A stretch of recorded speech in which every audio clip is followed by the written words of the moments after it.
What's up guys? I'm back with another projector review. This time I've got the Xiaomi Mi Laser 150.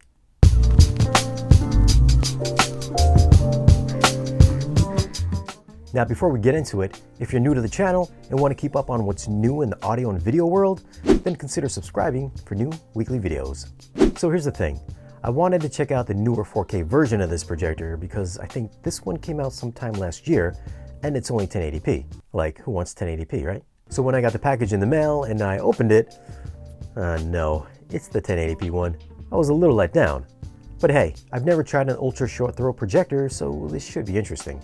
Now I'd normally do an unboxing, but this particular demo unit has been around the block a few times, so the packaging was kind of beat up. So I'll just go over what came with it. I got the remote control, a power cord, and a US adapter. Taking a closer look at the projector, you'll find up front is a built-in speaker with support for Dolby and DTS HD audio. On the sides, you'll see a rotating slider to adjust the feet on the bottom of the unit. This is going to help square up the image by setting the angle. Around back, you get 3 HDMI inputs with HDMI 3 supporting ARC, a USB input, 2 3.5mm jacks, one for in and one for output, an optical output, and an Ethernet in. Up top is the projector's lens with a sensor on each side. These sensors will detect if an object is in front of the light path. If something gets in the way of the laser light, it'll cut down the brightness so you don't go and blind yourself. The Mi Laser comes in at 16.1 inches wide by 11.5 inches deep by 3.5 inches in height. It's also got a little weight coming in at 15.2 pounds. When you pick this thing up, it's got a nice substantial feel to it. You might think of Xiaomi being an inexpensive Chinese brand, but I gotta say, this feels like a good high-quality piece of gear. The projector is using Aptronic's ALPD 3.0 laser technology, along with Texas Instruments DLP projection tech. This will give you a 150-inch image at just 19 inches from the screen. It's rated at 5,000 lumens with a 3,000:1 contrast ratio. And since it's a laser projector, you'll get up to 25,000 hours of lamp life. That comes out to about 10,000 movies. That's a lot of movies. As far as getting the projector lined up, all you have to do is set it on a flat surface and move it either forwards or backwards till the image lines up. Now there is no lens shift like you'd find on more traditional projectors. So depending on the distance from your projected surface and the height of the surface that the projector will be sitting on will dictate where the image falls on the screen. So the further away you move the projector, the larger the image will be. But also the further back that you move, the higher the image will get. Once you get the projector set on the surface, you can adjust the angle using the adjustable feet and also tilting the projector till you have a nice squared up image.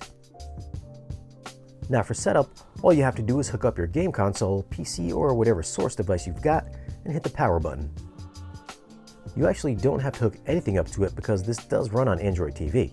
If you've ever used an Android TV device like an Nvidia Shield or a Sony television, then this should look all too familiar. So I'm going to save you the time and not go over the entire Android TV OS. Once that's all set, you'll have to go into the settings menu and select projector. This option here is the body sensor. By turning this on, if you happen to get in front of the laser, the projector will dim its brightness so you don't accidentally look into the light and blind yourself.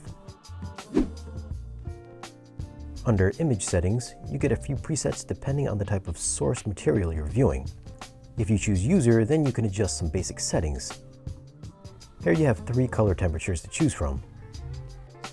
And you have noise reduction if you're watching some lower quality material.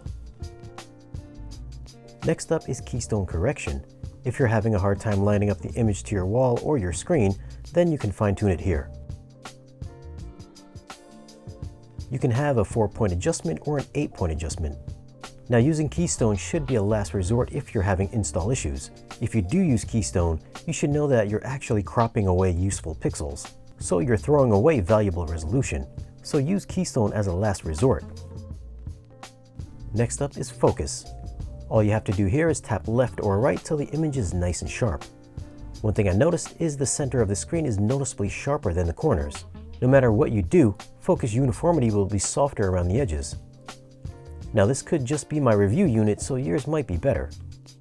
Here we have different options for placement. And then we have projector brightness. No matter which option you choose, the fan noise will remain the same. Here are the HDMI settings. For sound settings, you can choose using the inbuilt speakers, or you can use the optical or HDMI out to your sound system, or you can use the headphone out jack. Here you can choose between PCM and raw output. You get a few sound presets, or you can go to user and adjust dialogue and the surround effect. And the system sounds are the little navigation sounds while navigating the operating system. The rest are just your standard Android TV options. Here you can see this is running on Android 8.1. I should also note that this projector is the American version, so you don't have to sideload any APKs to get stock Android or the Google Play Store. Alright, let's check out Voodoo and see what kind of picture quality this thing throws out. Oh, and those lines in the video, that's just the laser messing with the camera, so you won't actually see that in person. No matter what camera settings I changed, I just couldn't get rid of it. Okay, as you can see here, this throws out a crazy bright image. Although I know it's hard to tell in the video, but using the inbuilt apps to stream video were always kinda soft and a little pixelated to me. So instead, I hooked up a Roku Premiere Plus to it. Not sure if you can tell, but the quality is so much better from an external source. You can also see here that this will accept a 4K HDR signal. Now if you hold down the select button on the remote, you can go into the picture and sound settings. By default, you're going to be on standard, and if you can tell, standard applies way too much sharpening. You can choose either of the presets, with movie looking the best,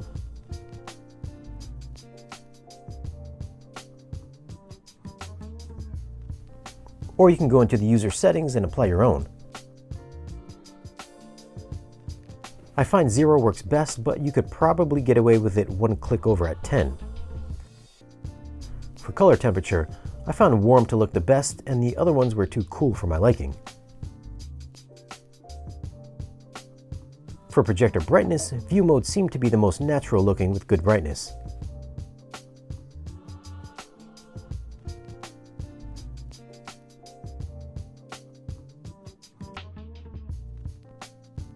For sound output, if you're using the inbuilt speaker, I thought the cinema mode sounded best to me. Never thought I'd see the day when my own father would bow before the king of Atlantis. The surface dwellers drew first blood. What would you have us do? Beg them for mercy? I detest the surface as much as you do. But don't you find the timing of all of this a bit convenient? But you wouldn't be that gullible, would you? You want this war too, don't you? It is past time the surface dwellers learned their place in the world. If this is how it must be done, so be it.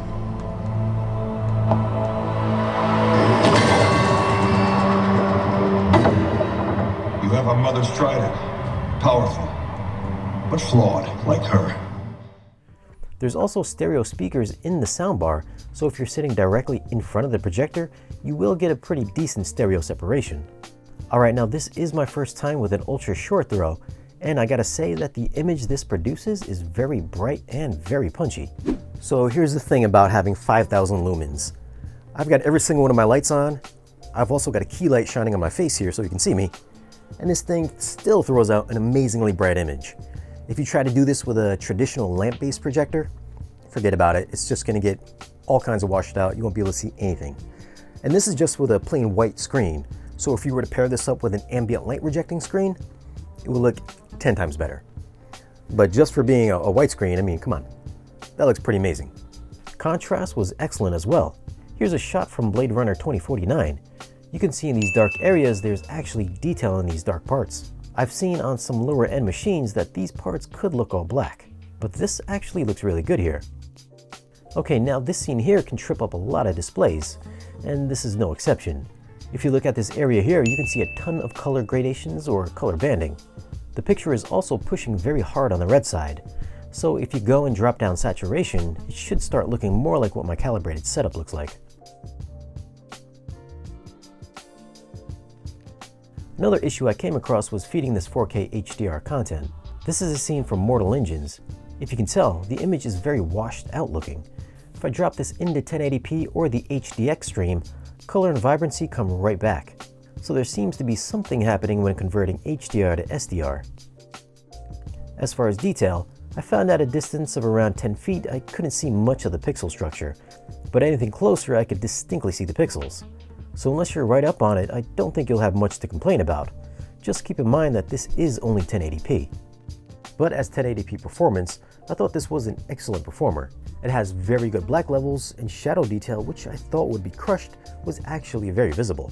Colors straight out of the box I felt were a bit on the red side, but knocking down saturation helped a lot. Also, I highly recommend you turn sharpness either off or keep it on 10. Otherwise, anything over 10 will just destroy the image quality. You'll introduce a lot of ringing. There's also no other granular picture adjustments to really fine-tune your image. You're just going to get the basics. So if you're a real picky videophile, this projector isn't meant for you. Okay, the question is, if you're looking to build a dedicated home theater, should you consider this model? Well, if your theater is solely dedicated for just home theater with a full surround system and some chairs and nothing else, just straight home theater, I think you might have a hard time placing this projector in front of the screen, especially if you're going to be using a center channel speaker. If you're mounting it above the screen, then it should be fine. Otherwise, it's white, so at least for me, it'll be drawing attention to itself. Plus, the fan is a little louder than I'd like.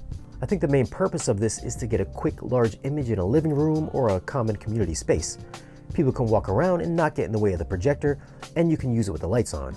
Now, I know they make a 4K version, and if they would have sent me that model, I could definitely see myself getting rid of my 75-inch Sony and going with this type of a setup. This projector throws a crazy bright image, and even though it's only 1080p, I thought the picture quality was surprisingly sharp. Is it sharper than an actual 4K projector? No, of course it's not. But the simplistic nature of how this operates, and the size and the quality of the picture you get, I think a lot of people could find that very attractive. It's an easy TV replacement. Where else can you get 150 inches for under $2,000 that's practically portable? Now I get it, $2,000 for a 1080p projector, especially when you can buy those 4K4 upscaling ones for less money with HDR support, kind of makes this a tough sell. But those guys aren't putting out 5,000 lumens of brightness or giving you 25,000 hours of lamp life with super easy setup. So there's gonna be some pros and cons, and only you can decide yourself which way to go. Well, alright, if you guys are interested in grabbing the Xiaomi laser projector, I'll leave a link for it down below in the description. I believe Walmart has the exclusive for this, so you might be able to just drive over there and pick it up. If you found the video useful, be sure you give it a like. It does help out the channel if you hit that like button. Follow us on social media, and if you want to support the channel and get exclusive content and giveaways, then stop by our Patreon page. Make sure you hit that subscribe button, and we'll see you guys again in the next one.